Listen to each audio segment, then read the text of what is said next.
അനധികൃത സ്വത്ത് സമ്പാദന കേസിൽ മുൻ മന്ത്രിയും കോൺഗ്രസ് നേതാവുമായ വി.എസ്. ശിവകുമാറിനെ കുറ്റവിമുക്തനാക്കി വിജിലൻസ് റിപ്പോർട്ട്. വി.എസ്. ശിവകുമാർ അനധികൃതമായ സ്വത്ത് സമ്പാദിച്ചിട്ടില്ലെന്നും എന്നാൽ ഒപ്പമുണ്ടായിരുന്ന ചിലർ അനധികൃതമായ സ്വത്ത് സമ്പാദിച്ചിട്ടുണ്ടെന്നും വിജിലൻസ് കണ്ടെത്തിയിട്ടുണ്ട്. 10 വർഷമായി തന്നെ അഴിമതിക്കാരനായി പിണറായി വിജയൻ സർക്കാർ ചിത്രീകരിച്ചെന്ന് വി.എസ്. ശിവകുമാർ 24-നോട് പറഞ്ഞു.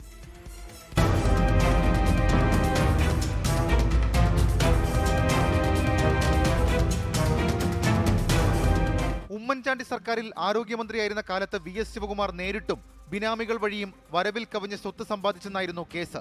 2020-ലാണ് വിജിലൻസ് കേസന്വേഷണം ആരംഭിച്ചത്. കേസിൽ 1-ാം പ്രതിയായ ശിവകുമാറിന് അനധികൃത സ്വത്തില്ലെന്നാണ് കണ്ടെത്തൽ. മന്ത്രിയായിരുന്നപ്പോഴുള്ള വരുമാനത്തിനനുസരിച്ചുള്ള സ്വത്ത് മാത്രമാണുള്ളതെന്നും വിജിലൻസ് റിപ്പോർട്ടിൽ പറയുന്നു. പരാതിക്കാരില്ലാതെ അന്വേഷണം നടത്തി തന്നെ അഴിമതിക്കാരനായി ചിത്രീകരിച്ചുവെന്ന് വി.എസ്. ശിവകുമാർ. കഴിഞ്ഞ 10 വർഷമായി എന്നെ ഈ അഴിമതിക്കാരനായി ചിത്രീകരിക്കുന്നതിലേക്ക് വേണ്ടിയുള്ള ശ്രമമാണ് ഈ ഗവൺമെന്റ് ഭാഗത്തു നിന്നുണ്ടായത്.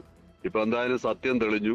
അവര് തന്നെ അന്വേഷിച്ചിട്ട് കുറ്റക്കാരനല്ല എന്നുള്ളത് അതിന്റെ റിപ്പോർട്ട് അവർ കൊടുത്തു എന്നുള്ളത് അറിഞ്ഞതിൽ വളരെയധികം സന്തോഷമുണ്ട്. എന്നാൽ ശിവകുമാറിന്റെ ഡ്രൈവർ ഷൈജു ഹരൻ, സുഹൃത്തുക്കളായ രാജേന്ദ്രൻ, ഹരികുമാർ എന്നിവർക്കെതിരെ ഗുരുതര കണ്ടെത്തൽ വിജിലൻസ് റിപ്പോർട്ടിലുണ്ട്. 2011 മെയ് 18 മുതൽ 2016 മെയ് 20 വരെയുള്ള സമയത്ത് ഇവരുടെ സ്വത്തുക്കൾ കാര്യമായി വർദ്ധിച്ചുവെന്നാണ് അന്വേഷണത്തിലെ കണ്ടെത്തൽ. രാജേന്ദ്രന് ഈ കാലയളവിലുണ്ടായ വരുമാനം 12 ലക്ഷത്തിനടുത്താണെങ്കിലും 5 വർഷത്തിനിടെ ഉണ്ടായ ആസ്തി 1 കോടിക്ക് മുകളിലാണ്. ഡ്രൈവറായിരുന്ന ഷൈജുഹരൻ ഉണ്ടായിരുന്ന വരുമാനം 6 ലക്ഷം രൂപ. എന്നാൽ 26,82,196 രൂപയുടെ ആസ്തി വർധനമുണ്ടായി. 4-ാം പ്രതിയും ശിവകുമാറിന്റെ സുഹൃത്തുമായ അഡ്വക്കേറ്റ് ഹരികുമാറിന് 44 ലക്ഷം രൂപയുടെ ആസ്തി വർധനമുണ്ടായെന്നും കണ്ടെത്തലുണ്ട്. സർക്കാർ ശമ്പളത്തിൽ ഡ്രൈവറായിരുന്ന ഷൈജുവിനെ പ്രോസിക്യൂട്ട് ചെയ്യാൻ വിജിലൻസ് അനുമതി തേടി. മറ്റു പ്രതികൾക്കെതിരെ ആദായ നികുതി വകുപ്പ് അന്വേഷണത്തിനും ശുപാർശ ചെയ്തു. 24 തിരുവനന്തപുരം.